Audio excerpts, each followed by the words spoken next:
Assalamualaikum warahmatullahi wabarakatuh. Baiklah, saya akan menjelaskan sedikit tentang sejarah masuknya Islam ke Indonesia. Sejarah singkat masuknya Islam di Indonesia yaitu sepeninggal Nabi Muhammad SAW, tepatnya pada tahun 632 Masehi silam, kepemimpinan agama Islam tidak berhenti begitu saja.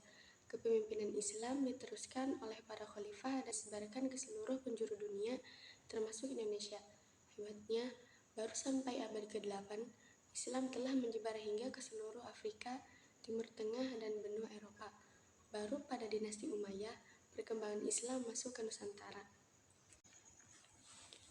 Zaman dahulu, Indonesia dikenal sebagai daerah terkenal akan hasil rempah-rempahnya, sehingga banyak sekali para pedagang dan saudagar dari seluruh dunia datang ke Kepulauan Indonesia untuk berdagang. Hal tersebut juga menarik pedagang asal Arab, Gujarat, dan juga Persia. Sambil berdagang, pada pedagang Muslim sembari berdakwah untuk mengenalkan ajaran Islam kepada para penduduk. Selanjutnya, teori masuknya Islam ke Indonesia. Ada 3 teori tentang masuknya Islam di Indonesia, yaitu yang pertama, teori Gujarat, yang kedua, teori Persia, dan yang ketiga, teori Mekah. Yang pertama yaitu teori Gujarat. Teori ini dipelopori oleh ahli sejarah Snodgrass Grudge.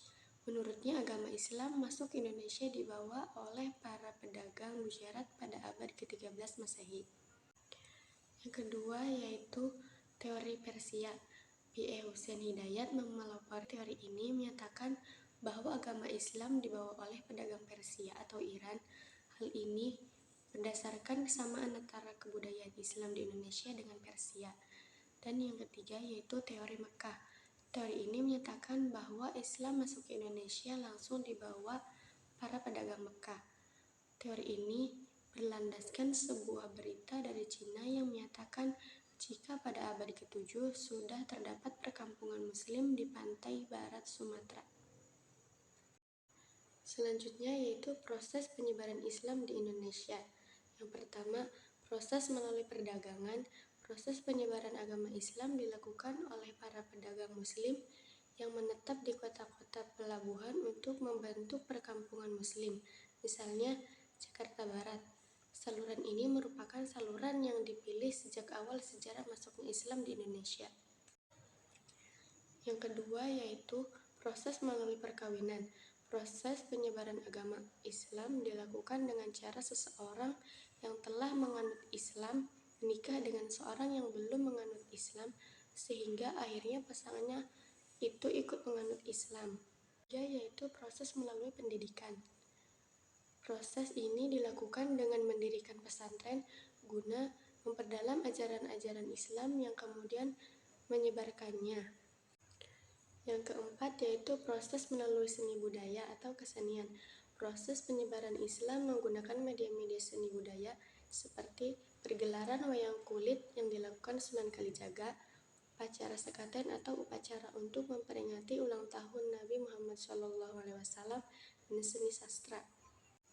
Yang kelima yaitu proses melalui dakwah. Proses penyebaran Islam yang dilakukan dengan cara memberi penerangan tentang agama Islam seperti yang dilakukan Wali Songo dan para ulama lainnya.